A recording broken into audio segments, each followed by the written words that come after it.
പെണ്ണിനെ പ്രസവിക്കുന്നത് പെണ്ണിൻ്റെ കുഴപ്പം കൊണ്ടാണോ? ആണിൻ്റെ വൈ ക്രോമോസോമാണ് കുഞ്ഞാണോ പെണ്ണോ എന്ന് തീരുമാനിക്കേണ്ടത് എന്ന് അറിയില്ലെങ്കിൽ അതൊക്കെ പറഞ്ഞു കൊടുക്കണം ഈ അമ്മമാരോട്. അതല്ലാതെ അതൊക്കെ പറഞ്ഞ് ഈ കല്യാണം കഴിച്ചുകൊണ്ട് വരുന്ന പാവപ്പെട്ട പെൺകുട്ടികളെ പീഡിപ്പിക്കാൻ നിൽക്കരുത് ആരും.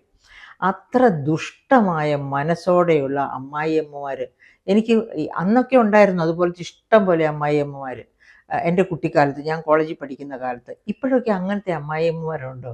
സംസ്കൃത ചിത്തരല്ലാതെ? എനിക്കത് അത്ഭുതമാണ് തോന്നുന്നത്. രണ്ടായാലും ഈ പാവപ്പെട്ട സ്ത്രീ അങ്ങനെയുള്ള ഒരുപാട് പീഡനങ്ങളുടെ ബലിയാടായിരുന്നിരിക്കാം. അതിൻ്റെയൊക്കെ ആഫ്റ്റർ ഇഫക്റ്റ് ആകാം. അവർ ആ 2 കുഞ്ഞുങ്ങളെ, എന്നെപ്പോലെ കഷ്ടത അനുഭവിക്കാൻ ഈ 2 പെൺകുഞ്ഞുങ്ങളെ ഈ ഭൂമുഖത്ത് എന്തിന് തനിച്ചാക്കി ഞാൻ പോകുന്നു? അതേസമയത്ത് മകനെ കൂടെ കൂട്ടിയില്ല. അതിനൊരു കാരണമുണ്ട്. ആണിൻ്റെ ജീവിതം ഇവിടെ വളരെ സുഖപ്രദമാണ്. അവനെ നോക്കാനും പരിപാലിക്കാനും എല്ലാവരുമുണ്ട്.